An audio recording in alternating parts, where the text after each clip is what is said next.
Have you ever thought to yourself or wondered how your relationships affect who you are and how they've played out in your life so far?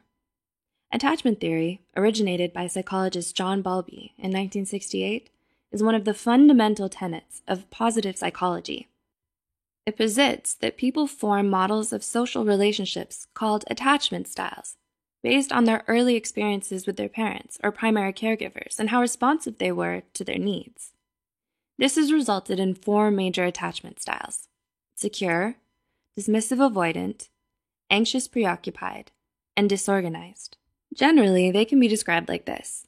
1. Secure is when needs were usually wholly satisfied at an early age, so you believe people are good and trustworthy. You feel worthy of love. 2. Dismissive avoidant, or for simplicity just avoidant, is when there was neglectful parenting from childhood. You see others negatively, but yourself positively, resulting in believing you can only trust yourself. 3. Anxious preoccupied, also known as ambivalent attachment style, is when needs were not always satisfied in childhood. You grew up overvaluing love and doubting your own self-worth. 4. Disorganized is found when the child is raised in an abusive, traumatic, and chaotic home environment. Individuals with this style are believed to be extremely traumatized, emotionally numb, and have no sense of safety or security anywhere. It's also called insecure attachment.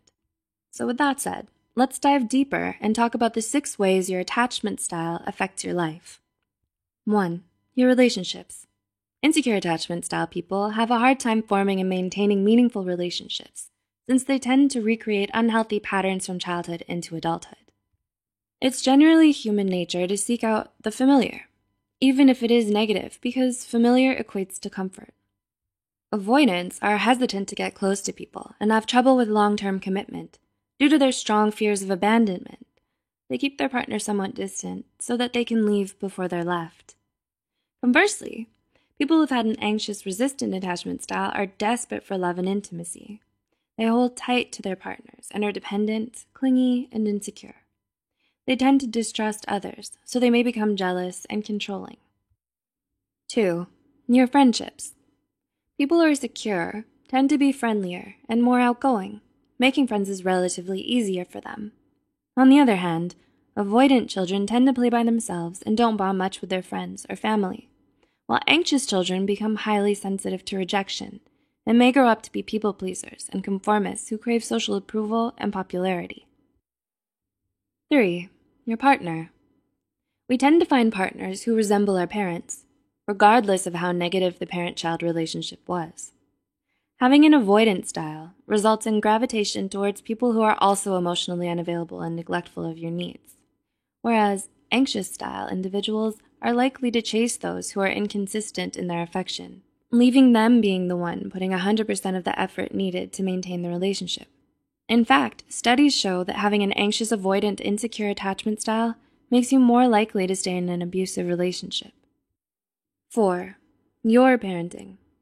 It can be hard to outgrow the psychological scars that a dysfunctional family dynamic can leave. Emotionally well-adjusted individuals often cite growing up in a healthy home environment to be the reason behind their happiness and success. Avoidants may grow up to become emotionally distant parents who don't know how to satisfy their child's needs for closeness and comfort. They may overemphasize independence and self-sufficiency, teaching their children that they can't count on other people to be there for them all the time. Meanwhile, parents with an anxious, resistant attachment style are the most likely to parent via smothering. They're usually controlling, strict, and overbearing as caregivers. And 5. Your worldviews. Our parents are our first teachers. One of their initial lessons teaches us how we deserve to be treated and how we can expect other people to treat us. Secure style people are more open and trusting because they were raised to see the good in people. They can easily connect with others and feel comfortable being intimate or affectionate. Dismissive avoidant people are doubtful and wary of others. Their perspective is that the world can be a cold and unforgiving place. Anxious preoccupied people believe that the problem lies in themselves, so they tend to be clingy, self-sabotaging, and have low self-esteem, and seek constant reassurance. Your early childhood experiences and relationships with your parents can do much to shape who you are, what you believe, and how you act towards others. Do you see your own attachment style reflected in any of these points made today? Does this help you move closer to understanding those around you and why they might do what they do? Please like and share this video with someone who could benefit from it. And as always, thanks for watching. We'll see you in the next video.